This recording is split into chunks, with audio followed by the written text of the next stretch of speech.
వాళ్ళు ఎలా భద్రపరిచయం చేయాలి, పోలింగ్ అయిన తర్వాత స్టాట్యుటరీ నాన్ స్టాట్యుటరీ మెటీరియల్ని ఎక్కడెక్కడ పెట్టాలో, మళ్ళీ రిసెప్షన్ సెంటర్కి వచ్చేంత వరకు దాని కస్టోడియన్ ఒక ప్రిసైడింగ్ ఆఫీసర్, అది బ్యాలెట్ పేపర్ కావచ్చు, ఎలక్టోరల్ మార్క్డ్ కాపీ కావచ్చు, ఆ కస్టోడియన్గా ప్రిసైడింగ్ ఆఫీసర్ ఉంటారనేది వాళ్ళందరికీ సుదీర్ఘ దిశానిర్దేశాలు ఇవ్వడం జరిగింది.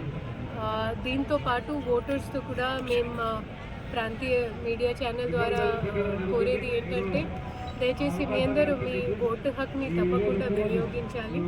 తర్వాత రేపు ఓటింగ్కి వచ్చే సమయంలో ఎలాంటివి ఎలక్ట్రానిక్ యంత్రాలు తీసుకోకుండా వాళ్ళు అక్కడికి రావాలి. ఫర్ ఎగ్జాంపుల్ మన mobile phones, smart phones, cameras, అదేవిధంగా ఎలాంటివి ద్రవ్య పదార్థాలు, ఫౌంటైన్ పెన్స్ కావచ్చు, ఇంక్ బాటిల్స్ కావచ్చు, ఈవెన్ వాటర్ బాటిల్స్ కావచ్చు, అలాంటి వాటిని దయచేసి తీసుకురాకండి.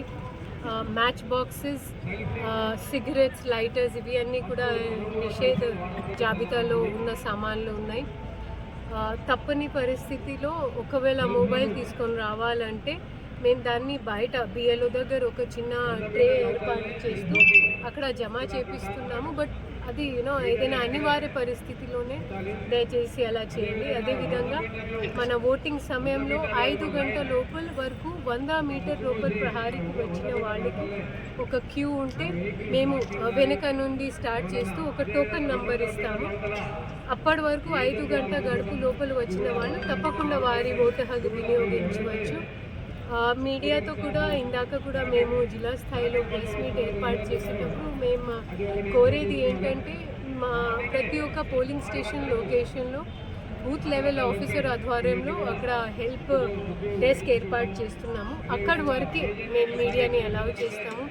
ఎటు పరిస్థితిలో పోలింగ్ బూత్ లోపల ఉన్న విజువల్స్ తీయడానికి అనుమతి లేదు. దయచేసి అందరు మీడియా, ప్రాంతీయ మీడియా అండ్ ఇతర బయట ఛానల్స్ కూడా దీంట్లో సహకరించాలి అనేది మేము కోరుకుంటున్నాము.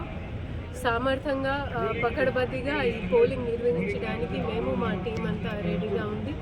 మీడియా, పొలిటికల్ రిప్రజెంటేటివ్స్, ఓటర్స్ దీంట్లో మాకు సహకరించాలి అని కోరుకుంటున్నాము.